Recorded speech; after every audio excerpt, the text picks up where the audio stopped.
तो दोस्तों एक बार फिर स्वागत है आप सभी का हमारे चैनल पर। और इस वीडियो में हम बात करने वाले हैं नेताजी सुभाष यूनिवर्सिटी झारखंड स्टेट में। ये जो यूनिवर्सिटी है ये बहुत सारे कोर्सेज कंडक्ट कराती है, लेकिन स्पेशली हम यहाँ जो बात करने वाले हैं वो लॉ कोर्सेज की बात कर रहे हैं। सो क्या क्या इनके पास ऑप्शंस हैं जो ये कोर्स आपको ऑफर कर रहे हैं लॉ के, साथ ही साथ क्या फीस स्ट्रक्चर है, क्या वहाँ सिलेबस होने वाला है, फैसिलिटीज़ क्या क्या है और क्या प्लेसमेंट के रिकॉर्ड्स हैं, इन सारी चीज़ों को हम डिटेल में डिस्कस करने वाले हैं।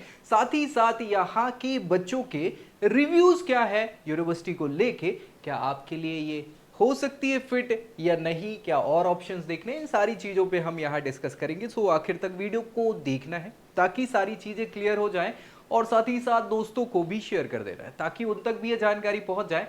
और पहली बार अगर आ रहे हैं चैनल पर तो क्या कर रहे हैं, सब्सक्राइब करना नहीं भूलना है, क्योंकि सारी जानकारी लॉ से रिलेटेड, कॉलेज, कोर्स, करियर से जुड़ी जानकारी सभी मिलेगा यही सबसे पहले। और अगर आप चाह रहे हैं कि भाई कोई हेल्प कर दे कोर्स को लेके, आपकी प्रोफाइल पे क्या बेस्ट हो सकता है आपके लिए, तो नीचे प्रोफाइल एनालिसिस फॉर्म भी मिल जाएगा डिस्क्रिप्शन में, जिसको आपको क्या करना है, फिल करना है और हमारी टीम आपको गाइड कर देगी। चलिए स्टार्ट करें नेताजी सुभाष यूनिवर्सिटी के बारे में। तो भैया ये जो यूनिवर्सिटी है ये देखो देखने में तो बड़ी अच्छी लग रही है ना, अच्छी यूनिवर्सिटी है। यहाँ 2018 में इनको स्टैब्लिश किया गया था, ठीक है। और अगर देखा जाए नेताजी सुभाष यूनिवर्सिटी 2018 के एक्ट से स्टार्ट हुई थी, स्टैब्लिश हुई थी, और भैया ये बहुत सारे कोर्सेज कंडक्ट करा रही है। 25 एकड़ का इनका भव्य कैंपस है जहां पे आपको बहुत सारी सुविधाएं देखने को मिल जाएगी। अलग अलग यूजीसी का अप्रूवल तो है ही, साथ ही साथ यहाँ पे BCI bar council of India है ना, टेक्निकल एजुकेशन है ना, इसके अलावा पीसीआई, ये सारे के सारे यहाँ पे इनको अप्रूवल प्राप्त है। 67 से ज़्यादा 67 प्लस कोर्सेस ये ऑफर कर रहे हैं अलग अलग फील्ड में।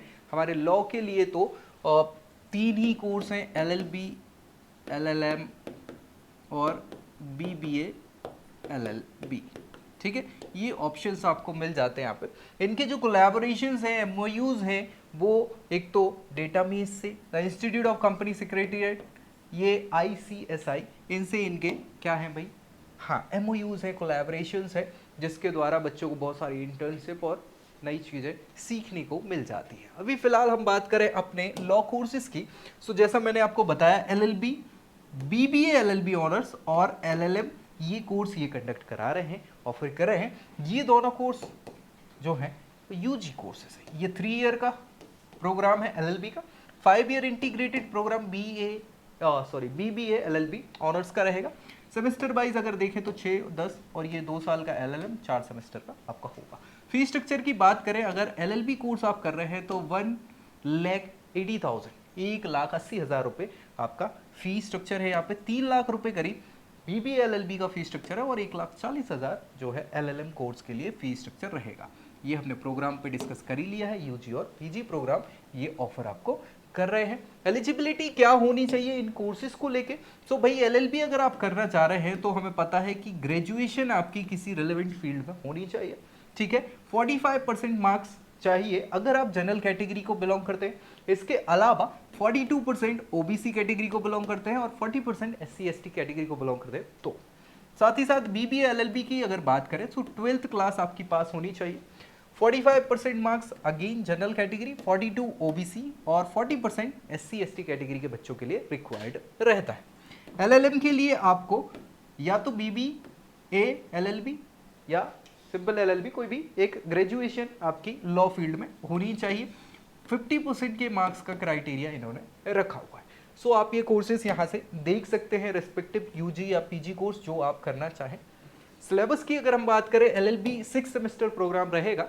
First semester constitutional law, law of contract, labour law, family law, law of torts हो जाता है, कंज्यूमर प्रोटेक्शन हो जाता है, कॉन्ट्रैक्ट एक्ट हो जाता है, यहाँ पे law of crime, family law, legal language and legal writing ये आपको पढ़ना होगा। जूरिस्प्रूडेंस हो जाता है, लॉ रिलेटिंग टू आपकी ट्रांसफर ऑफ प्रॉपर्टी एक्ट हो जाता है, administrative law, human right, professional ethics हो जाएगा, अकाउंटेबिलिटी, लॉयर्स और बार बेंच रिलेशन वगैरह, ये सारी चीज़ें आपको पढ़नी होती हैं। इसके बाद हम बात करें फोर्थ सेमेस्टर की, तो फोर्थ सेमेस्टर में company law, arbitration, conciliation, ADR system वगैरह आपको पढ़ना होगा। एनवायरमेंटल लॉ, इक्विटी ट्रस्ट है ना, रिलेशनशिप वगैरह देखनी पड़ेगी। है ना, जुडिशरी की। इसके अलावा हाँ, पब्लिक इंटरेस्ट लॉयरिंग का कॉन्सेप्ट आपको यहाँ समझना होगा, लीगल एड और साथ ही साथ पैरा लीगल सर्विसेज आपको पढ़ना होगा। 5वें सेमेस्टर में क्रिमिनल प्रोसीजर कोड जो अब चेंज हो जाएगा, जुवेनाइल जस्टिस की बात कर लें, लॉ ऑफ एविडेंस हो जाएगा। इसके अलावा interpretation statute, moot court practice preparation वगैरह आपकी स्टार्ट हो जाएगी यहाँ पे। और 6वें सेमेस्टर में civil procedure limitation act, public interaction law, land law including ceiling और other land laws, drafting, pleading, conveyancing, ये सारा का सारा आपको एलएलबी में आपको पढ़ना होगा। इसके बाद हम बात करें बीबीए एलएलबी की तो आपके पास जो ऑप्शन है वो यहाँ पे हाँ, बिजनेस एडमिनिस्ट्रेशन के सारे टैक्सेशन लॉ वगैरह आपके यहाँ इंक्लूड हो जाएंगे। बाकी सारा वही आपका 10 सेमेस्टर में सिलेबस होने वाला है। इसके बाद हम बात करें एलएलएम की तो एलएलएम में कंपलसरी जो सब्जेक्ट होंगे सेमेस्टर 1 में law of social transformation, Indian constitutional law. Optional option आपके पास हो सकते हैं क्रिमिनल लॉ और एनवायरमेंटल लॉ ग्रुप के लिए अलग अलग। फिर सेकंड सेम में कंपलसरी जो है जुडिशियल प्रोसेस हो जाएगा, ऑप्शनल में क्रिमिनल लॉ और एनवायरमेंटल लॉ से रिलेटेड ऑप्शनल सब्जेक्ट आपको चूज करने होते हैं। थर्ड सेमेस्टर में लीगल एजुकेशन रिसर्च मेथोडोलॉजी ये आपका कंपलसरी हो जाएगा। इसके अलावा क्रिमिनल लॉ ग्रुप और एनवायरमेंटल लॉ ग्रुप में आप चूज कर सकते हैं जो भी आप ऑप्शन देख रहे हैं। और फोर्थ सेमेस्टर डिसर्टेशन वीवा वोचे आपका रहेगा और फाइनली आपका एलएलएम कंप्लीट हो जाएगा। इसके बाद जो इम्पोर्टेंट है वो है हमारे प्लेसमेंट। सो प्लेसमेंट अगर देखें यहाँ पे तो हाईएस्ट पैकेज जो रहा है बच्चों का 8 से 10 लाख की इन्होंने जो है मेंशन किया हुआ है। साथ ही साथ जो ऑन एन एवरेज की बात करें तो 3 से 5 लाख का आपको ये पैकेज जो है बच्चों के लिए लॉ कोर्सेज में बताते हैं। तो भाई बहुत अच्छा तो नहीं बोल सकते लेकिन ठीक है, आपका रिटर्न तो एटलीस्ट जो है निकल जाता है। बहुत अच्छा आरओआई नहीं बोल सकते, ठीक है। स्कॉलरशिप्स के लिए इन्होंने बहुत सारे ऑप्शंस आपको प्रोवाइड करे हैं। दो जो बेसिक है मेरिट बेस और नीड बेस, ये तो है ही। साथ ही साथ स्पेशल कैटेगरी के लिए अगर आप रिजर्व कैटेगरी से बिलोंग करते हैं, डिफरेंशियल एबल्ड कैटेगरी में है तो भी आपको स्कॉलरशिप प्रोवाइड होती है। परफॉर्मेंस बेस्ड वही आपका मेरिट बेस से रिलेटेड होता है। अगर आप हाँ अपने सेमेस्टर वाइज अच्छा या टॉप परफॉर्मेंस करते हैं तो आपको कुछ फाइनेंशियली यहाँ पे सहायता करती जाती है। इंफ्रास्ट्रक्चर की बात करें, फैसिलिटीज़ की बात कर लें, सो जो हमारे लिए इंपॉर्टेंट है ये दोनों चीज़ें ही हैं, मूड कोर्ट और लाइब्रेरी, क्योंकि यहाँ एक जगह प्रैक्टिस होगी दूसरी जगह ज्ञान अर्जन होगा। साथ ही साथ हॉस्टल तो फैसिलिटी अच्छी चीज़ है रुकने के लिए, वाईफाई कैंपस, क्लासरूम की व्यवस्था, लीगल एड क्लिनिक है, ऑडिटोरियम, कैफेटेरिया, ये समस्त व्यवस्थाएं आपको यहाँ पे मिल जाने वाली हैं। इंफ्रास्ट्रक्चर बढ़िया है जैसा हमने देखा है, हालांकि बहुत बड़ा कैंपस एरिया नहीं है लेकिन अगेन ठीक ठाक आपको व्यवस्थाएं यहाँ पर मिल जाने वाली है। कल्चरल और स्टूडेंट क्लब्स की बात करें तो पर्याप्त है।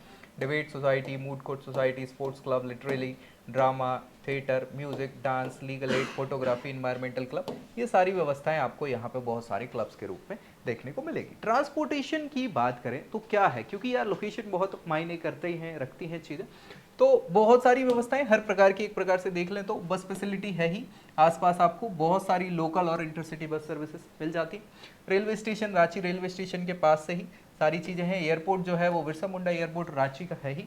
इसके अलावा टैक्सी, ऑटो रिक्शा वगैरह आपको मिल जाएंगे। हाईवे की व्यवस्था है, कनेक्टिविटी बढ़िया है, पार्किंग फैसिलिटी भी आपको ऑन कैंपस फैसिलिटी मिल जाती है, ठीक है। फिर बात करें बहुत सारे हैंग आउट प्लेसेस की, क्लब, कैफेज वगैरह की, हाँ हमें चाहिए तो वही है और क्या। So clubs, Capitol Hill, the club, Ranchi club, cafe में cafe coffee day, urban brew, ठीक है, कैपरी रेस्टोरेंट, ब्रूबेक्स कैफे, ठीक है भाई, ये तो बाकी चीज़ें हम खुद ढूंढ लेते हैं। फन प्लेसेस की बात करें तो यहाँ पे रांची में पर्याप्त चीज़ें, रॉक गार्डन मिल जाएगा, है ना। इसके अलावा टैगोर हिल हो गया, नक्षत्र वन हो गया, पहाड़ी मंदिर है, रांची लेक, जोना फॉल्स, बिरसा जूलॉजिकल पार्क, ये बहुत सारी चीज़ें आपको देखने को, घूमने को, फिरने को मिल जाती हैं यहाँ पे, ठीक है भैया। तो ये बात हुई किसकी, इन सारी चीज़ों की। और अब इंपॉर्टेंट चीज़ है क्या, स्टूडेंट फीडबैक। जी हाँ, तो फीडबैक के हिसाब से अगर बच्चे बता रहे हैं कि एजुकेशन की क्वालिटी जो है अच्छी है, करिकुलम को मैच करते हुए ये एक्सपीरियंस फैकल्टी के साथ गाइडेंस मिल जाता है, प्रैक्टिकल एक्सपोजर जो है ठीक है, मूड कोर्ट की व्यवस्था है, सेशंस चलते रहते हैं, है ना। इंफ्रास्ट्रक्चर भी ठीक है, थोड़ा बहुत और अप टू डेट किया जा सकता है। प्लेसमेंट की बात करें तो बहुत अच्छा तो नहीं बोल सकते लेकिन ठीक है, इस पे काम इनको करना चाहिए, मुझे ऐसा लगता है, क्योंकि भाई आप जिस हिसाब से भविष्य का निर्माण कर रहे हैं, बच्चों को अगर ऑप्शन अच्छे मिलेंगे तो आपके लिए भी अच्छा रहता है। कैंपस लाइफ भी ठीक है, बढ़िया है, एक्टिविटीज़ वगैरह, फेस्ट वगैरह होते रहते हैं। लोकेशन भी है ठीक है, बहुत ज़्यादा ऐसा नहीं है कि दूर हो कहीं, बिल्कुल किनारे पे कोने में बसी हो, नहीं मेन सिटी से कनेक्टेड है तो ठीक है लोकेशन। तो ये सारी चीज़ें यहाँ की अगर हम बात करें नेताजी सुभाष यूनिवर्सिटी की, अगर आप टारगेट कर रहे हैं तो ये आपके लिए ही था। अदरवाइज अगर आप चाहें कि क्या आपके लिए बेस्ट हो आपकी प्रोफाइल पे, तो नीचे प्रोफाइल एनालिसिस फॉर्म मिल जाएगा जिसको आप क्या कर सकते हैं, भर के हमारी टीम से कॉन्टेक्ट कर सकते हैं। फिलहाल इस वीडियो में इतना ही, अगली वीडियो में अगली जानकारी के साथ मिलेंगे, तब तक के लिए जय। I hope you like this video. For more such videos, keep watching our channel. And do not forget to like, share, and